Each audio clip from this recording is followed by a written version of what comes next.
Emergency personnel, what's the dumbest situation you've been dispatched to? I'm not the emergency personnel in this situation, but I called 911 because I found my neighbor, an elderly lady, lying on the ground outside. She was slurring, unable to get up, and generally dizzy looking. I thought she had a stroke. They got there and were talking to her for a few minutes before telling me that she was just drunk. So there was this time I saw my neighbor, an elderly woman, on the ground outside. She looked really out of it, so I called 911 thinking the worst. The emergency team arrived and after a bit, it turned out she was just drunk. Kind of a relief, but also a bit funny in hindsight. Sometimes you just have to check in on people, even if it leads to an unexpected outcome. During one of my 24-hour ambulance shifts for EMT basic training, we got a call to a big lots for a laceration on a finger. It was essentially a paper cut from a rough edge of a chip candle. I got to practice my EMT skills by applying direct pressure to a non-bleeding index finger. Even got to put a Band-Aid on it. The girl was acting like she could not look at her finger and was going to pass out from all the blood. The gauze strip I held on her finger didn't even have a spot. "Don't worry," she sued. Seriously, she did. That's an interesting call. You'd think a paper cut wouldn't be a big deal, but people can overreact. It's kind of funny to see someone so freaked out over something minor. At least you got to practice some skills, even though it sounds like it was a pretty low-stress situation.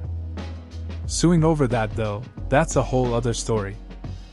Guess some people just see dollar signs in everything. I got called for a woman experiencing stomach pain, which she calmly claimed was October 10th.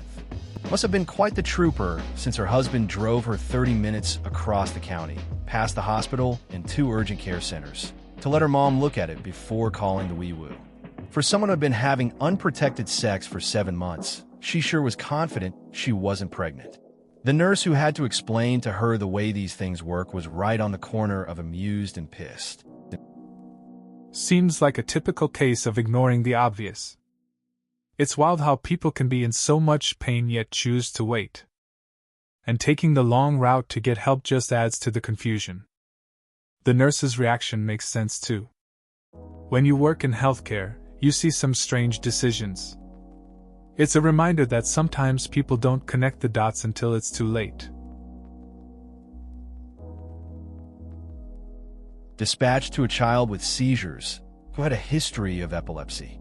Got on scene, and the kid was coming out of his seizure and was post-ictal. Packaged the kid up to transport to the hospital, and his mother is screaming at me that he must have his peanut butter balls. Not sure what she meant. I asked her what she was referring to. His peanut butter balls. He has to have them. I have them in a jar here. Take these peanut butter balls to the hospital. She hands me a small pill container. I look at the label and read that it is phenobarbital, a common anti-seizure medication. I asked the mom if this is what she meant by peanut butter balls. Apparently, she never read the pill bottle label and misheard the doctor pronouncing phenobarbital as peanut butter balls. I realize this is the second post in one day where I have referred to peanut butter. I remember a time when I had to help a friend who got a bit too high and thought cereal was the answer to everything. He kept asking for the good stuff, and I figured he meant snacks. Turns out he just wanted to eat spoonfuls of peanut butter straight from the jar. We ended up laughing about it for hours, but he really thought it was his lifeline at the moment. Guy moved out into the country. His 1 to 2 acre lot was surrounded on 3 sides by farm fields. Come harvest time, he calls 911 and blocks the farmer's access to their field with his vehicle. Want me to force the farmers to stop harvesting because when he leaves all of his windows open, the inside of his house becomes dusty. Sounds like this guy didn't think through the country life. He expected peace and quiet but didn't consider the realities of living near farms. Blocking access for farmers over some dust is pretty wild. It's part of rural living, not much you can do about it. Can't just expect them to stop working because it's inconvenient for you. It's a hassle, but some things come with the territory. Dispatched for a very strange gas-like smell in the backyard. We got there and walked around with our sensors. All levels were normal. Well, miss, everything is normal. What's that smell then? She asks. All we smell is some mulch. She exclaims, is that what that smell is? They just had mulch put in behind us yesterday. How long is that smell going to be around? Are we going to have to keep our windows closed for that long? I'm sure I could come up with many more, but that one sticks out. I had a similar experience once. A neighbor called about a weird smell. We checked it out, and everything seemed fine. Turns out, they had just gotten new mulch too. It was funny how the smell freaked them out. They thought it was something serious, but it was just the mulch doing its thing. Sometimes simple things can cause unnecessary panic. People really do worry about the smallest stuff. My sister was a dispatcher, and she would tell me all sorts of dumb calls she got. I'll tell you guys one of my favorite stories she told me. One time my sister got a call from a woman reporting that a man robbed her during a heroin deal. Apparently her dealer ran off with the money and gave her some random substance that doesn't get you high, but it looks like heroin. The woman was being serious and acting like she was getting unfair treatment from a legitimate legal business. The woman is a sheltered, middle-class woman from the suburbs. She was genuinely surprised that anyone would have the audacity to act that way in that kind of situation. She wanted that man arrested and wished to sue him. According to my sister, she had the "I demand to speak to the manager" attitude over the phone the whole time. It's interesting how some people can be so detached from reality. This woman thought she could just call the cops because she got scammed in a drug deal. It shows a lack of understanding about the situation she was in. My sister had a good laugh about it, especially with how adamant the woman was. You really can't make this stuff up. Makes you wonder what people expect in these kinds of scenarios. Paged at 3 a.m. for an ill person, so I'm already tired, and being sent to something vague isn't what I want. Arrive on scene and walk to the front door. Middle-aged guy opens the door and looks absolutely terrified. He rushes us in and we ask what's going on. He replies, "I have the hiccups. Partner and I are exhausted from a rough 24-hour shift, and we are incredibly confused." We ask him to clarify, and he explains that in his 40-odd years of life, he's never had a case of the hiccups and is absolutely positive his life is in danger. We do our assessment and then explain that it's normal and really doesn't require the ER, much less us. He demands that we take him to the ER, so we oblige. When I called in the report, the hospital asked me to repeat the chief complaint 3 times. We were kicked to triage the second we walked in by some very annoyed nurses. Luckily, they understand that we cannot refuse transport if the patient has a complaint and wants to go. Dude was absolutely fine. It's wild how people react to simple things.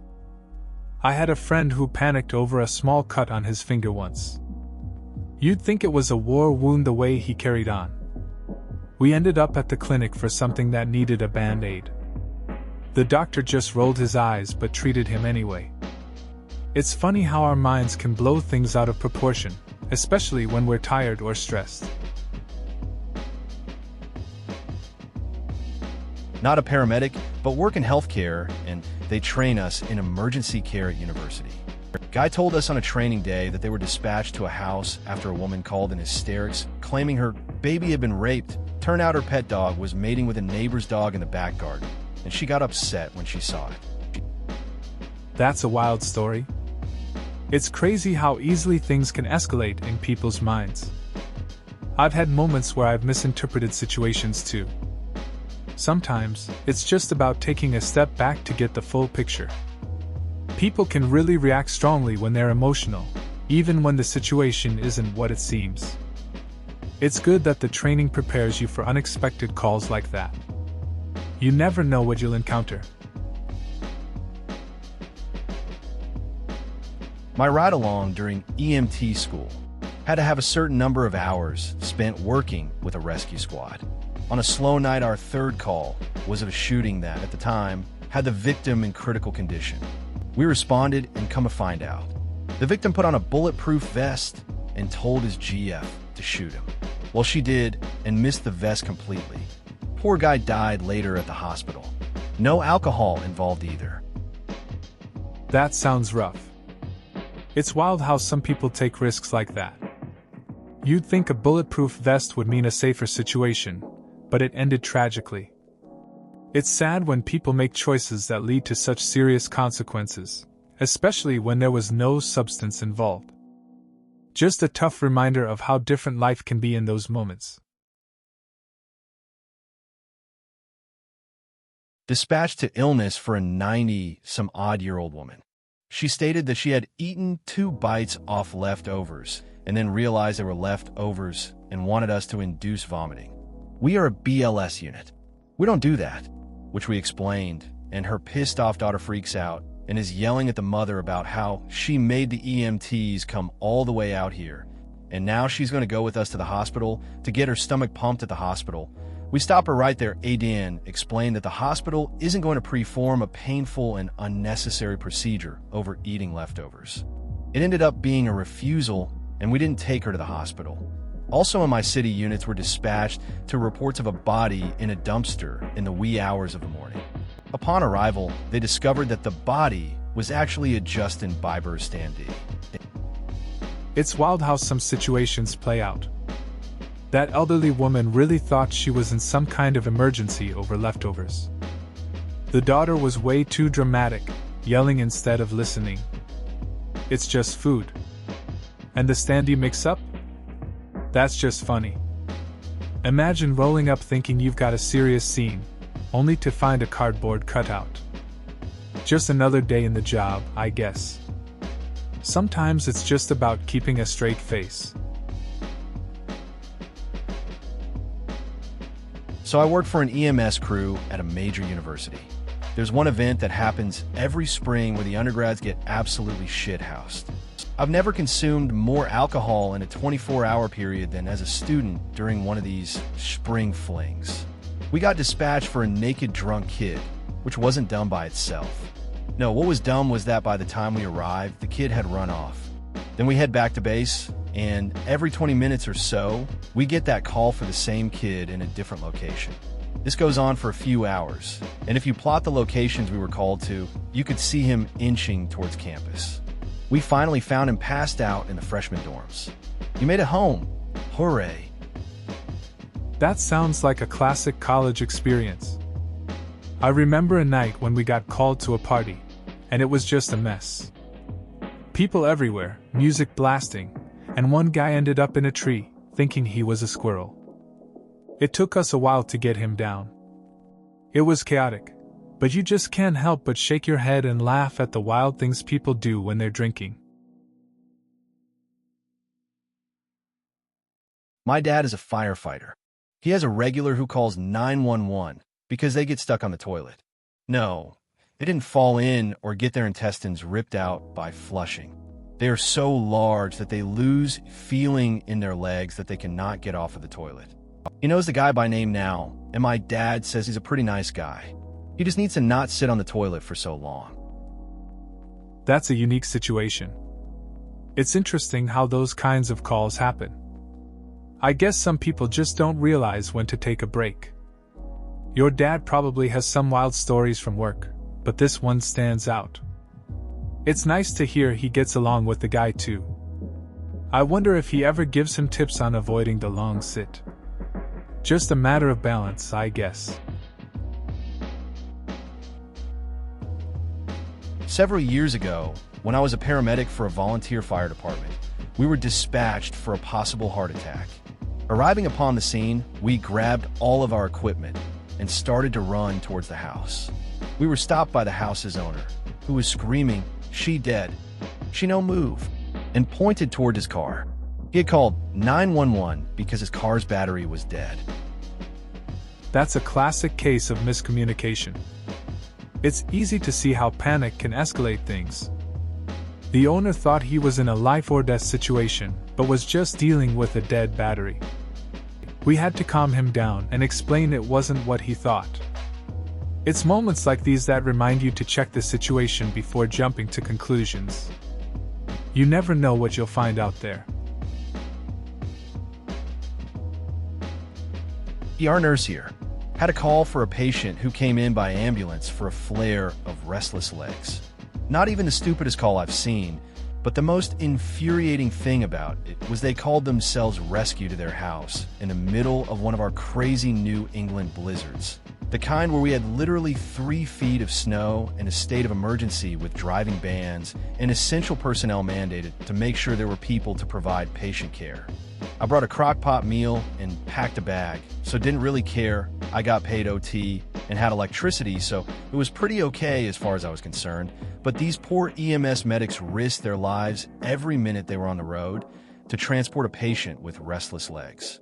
I would have been less irritated if the patient was demented or otherwise not in their right mind to know how not emergent this type of call was, but they were completely with it. That sounds frustrating. You've got a blizzard, everything's on lockdown, and someone decided their restless legs needed an ambulance. It's wild how some folks don't think about the risks involved for others when they call for help. I get it though. At least you had a meal and some extra pay to make it less annoying. It's just one of those moments that makes you shake your head. My dad is a volunteer fire captain. I was at his house, and he got a call for a guy that flew a powered paraglider, like a go-kart with a big fan, pushing it whilst being suspended by a parachute into a tree. I went on the call with him, and the guy was stuck in the top of a tree with a broken ankle. It took hours to extricate him.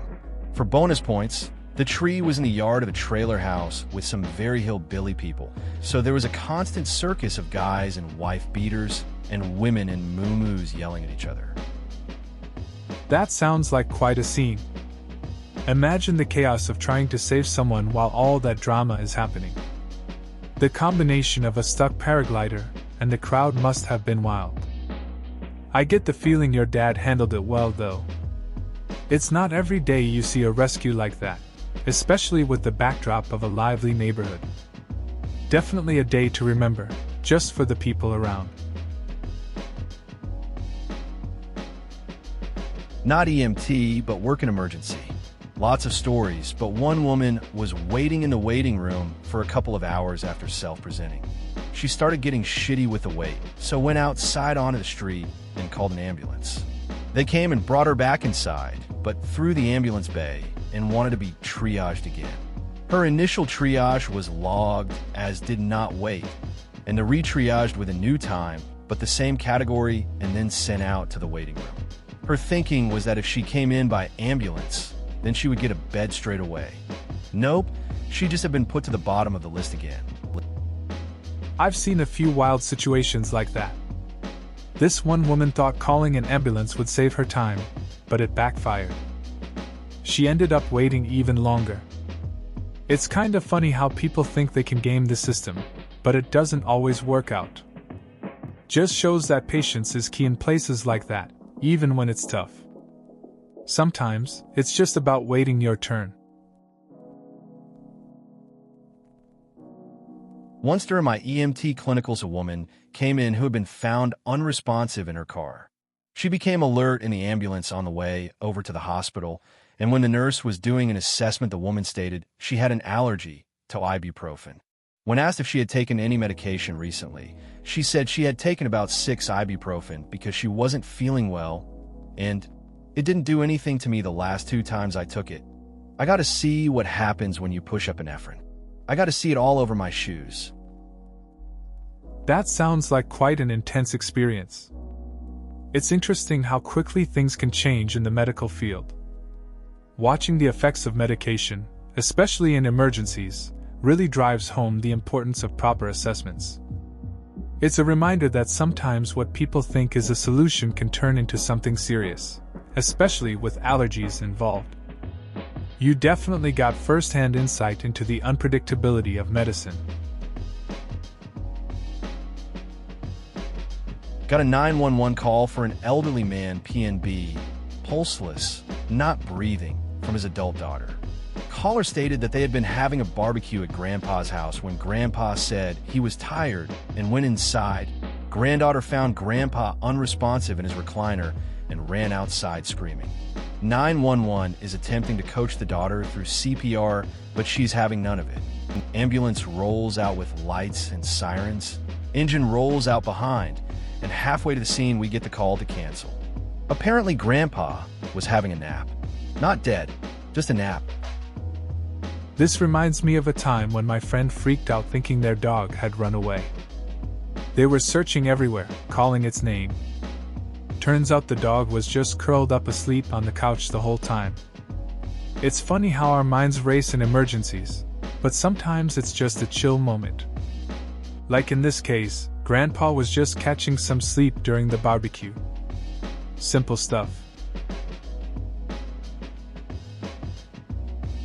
I got called out to an apartment where a grown mother and daughter were experiencing severe dizziness and nausea while cleaning out a horrifically filthy apartment. After spending a few nauseating minutes in the apartment taking their vitals, I discovered that in an attempt to get heavy shit stains out of the toilet bowl, they emptied a bottle of bleach and a bottle of ammonia into the toilet and allowed it to soak in while they cleaned the rest of the apartment. I had to get a medical eval after that call to make sure that the highly toxic chlorine gas that we were breathing didn't give me any permanent damage. That sounds like a rough situation. A simple cleaning project turned into a health risk. Mixing bleach and ammonia is a serious mistake. It's good you got checked out afterward. People often underestimate the dangers of cleaning products. Glad everyone made it out okay. But that's a lesson learned for sure. Next time, maybe it's best to just call in professionals for a job like that. Safety first. Me, a police officer in London responding to a call from a German tourist that there was a very large poisonous spider in the street. On arrival on scene, I see a very large German male attempting to divert pedestrians away from the scene to prevent the spider from attacking them. I bent down to examine the spider, hearing our German tourist exclaim, "He is so brave." I picked up the large plastic toy spider in my hand and walked over to show our hero that it was actually a toy. He screams, faints, and hits his head on the pavement. I pull out my notebook and regretting my mother's advice that I should have been a lawyer. That's an interesting one. Imagine being a cop in that situation. You're thinking it's serious, but then it's just a toy. The guy really believes he's saving people. When he fainted, that must have been a scene. Can't blame him though. I mean, a big spider can freak anyone out. Still, it's funny to think about how things turned out. You had to write it all down as a reminder of that day. One time around Christmas, there was a lady who called 911 because she was convinced her neighbors were being held hostage and were trying to signal for help by blinking their Christmas lights in Morse code. Responding deputy had a long conversation with neighbor about blinking Christmas lights and how they are not Morse code. That sounds pretty wild. I can imagine the deputy showing up, thinking it's just another typical call. The neighbor probably had no idea about the whole situation, just minding their business. It's funny how some people can jump to conclusions over little things. At least it made for an interesting chat. Guess Christmas lights will always have their own stories. I'm from Australia, and once I saw on a local news that his guy heard noises in his kitchen and believed it was an intruder. What actually happened was a giant mud crab had crawled up from the river and was rummaging through his cabinets. They interviewed the policeman who went over, and they were literally joking and making fun of the guy on the news. That's a funny story. Just imagine thinking there's an intruder and then finding a giant crab in your kitchen. The cops must have had a good laugh about it. It's a wild reminder of the unexpected things you might find in your home. You'd think you'd just worry about regular pests, not a crab. Definitely not your typical home invasion. Got called to a motel where our patient explained that he needed to go to the ER to get an HIV test. He wanted to finally put to rest the rumor that he had AIDS. He was very drunk and insisted that it was indeed an emergency, and he didn't care that his insurance wouldn't cover the ride. His also drunk wife came along, and it pretty much turned into Jerry Springer in the back of the ambulance. Sounds like a wild ride. A drunk guy thinking he's in an emergency over a rumor. His wife adds to the chaos, making it even more of a scene. Just goes to show how things can escalate quickly in unexpected places. The drama must have been intense, but at the end of the day, it's just another story from the job, right? Just part of the routine in that line of work. I am a firefighter/EMT in a mid-sized city and work in a rough neighborhood. People would be amazed at the number of ridiculous calls we go on. There are too many stories to count, and it's common for people to call at 3 a.m. saying they're dying, but find out that their leg has been hurting for 3 weeks and they suddenly couldn't take it anymore, so they need it checked out. The dumbest I can think of, however, is a person called because they were concerned of an odor of gas. If they had just looked out their front window, they would have realized that directly across the street were ponds of human waste sludge from a wastewater treatment plant. The person had lived there for years. That's wild. It's funny how people sometimes miss the obvious. The late-night calls must be a mix of frustrating and amusing. It's like they forget how to assess their own situation. That gas call really takes the cake, though. Hard to believe someone could live there for years and not notice that smell.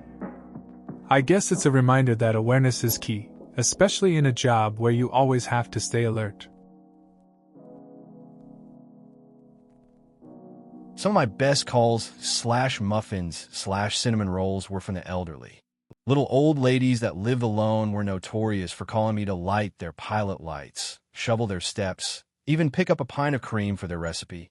Small town cop/firefighter/EMT, I would always do whatever they needed because I knew I would have a plate of brownies or a basket of muffins at my doorstep.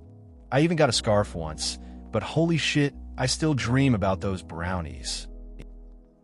Sounds like you had a nice routine with those calls. Helping out the elderly and getting treats in return is a good deal. It's cool how small acts can create a sense of community. Those brownies must have been something special if they're still on your mind. It's just nice to see that connection between generations, even in simple tasks. My family is probably someone's dumb emergency call story. In the past, we've made calls for the following. 1. Got cut trying to tear saran wrap. 2. Thought an intruder was on the roof of the house. Turns out it was just the sound of snow melting. 3. Cat stuck under the treadmill. 4. Reported my dad's car stolen. Turns out his friend took it to pick him up at the airport. 5. Stuck in a tree while trying to rescue a cat twice. Once the cat turned out to actually be a possum. That's wild. Emergency calls for such random stuff. I guess everyone has those moments that seem serious but are just silly in hindsight. Like, who hasn't had a cat incident? My buddy once called about a raccoon in his trash can. Just funny to think about how easily we panic over little things. Makes you realize that sometimes, it's just about having a laugh at ourselves. My entire family will never forget the time my nan tripped and broke her hip. We called an ambulance. However, my nan refused to go with them because she hadn't put her makeup on yet.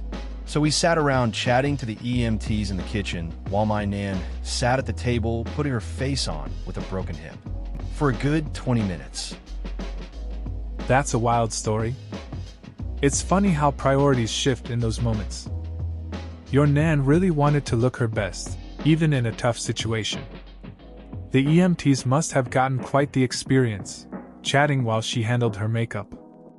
Just shows how sometimes you can't rush people, even when it's serious. Definitely a memorable family moment, for sure. Coast Guard flight mechanic. We got a call that there were multiple flares being shot off about 10 miles offshore. We fired up the helo, got on scene, and searched with no results. Turns out the person who called it in was a guy getting wasted in his waterfront home looking out the window. Those flares? It was the reflection of his cigarette in the window every time he took a drag. That's wild. Just imagine the fuss everyone went through for that. A guy having a few drinks, thinking he sees a distress signal out at sea. All those resources deployed for what turned out to be just smoke and mirrors. Kind of just shows how things aren't always what they seem, especially when alcohol is involved. I bet the crew had a good laugh afterwards. I've had some funny language barrier issues. We got a call once for a hanging. The dispatcher came back to add on there were 2 males hanging from a telephone pole. We got there and checked the area and advised the dispatcher to call back the complainant. She came back and apologized that there was a misinterpretation. It was 2 suspicious males hanging around the telephone pole. In a similar vein, we got called for another hanging. A 12-year-old male hanging from his bunk bed. We got on scene, and the family said he was actually hanging from a fishhook on the wall. I was like, oh shit, this is going to be nasty. Further investigation revealed the fishhook had just snagged his pants while he was climbing down from the top bunk. No injury at all. Language barriers can lead to some wild situations. One time, we got a call about a hanging, and thought it was serious. Turns out, it was just 2 guys loitering near a telephone pole. Another call for a kid hanging from his bunk bed had us worried too. When we arrived, it was just his pants caught on a fishhook. Just a misunderstanding, no harm done.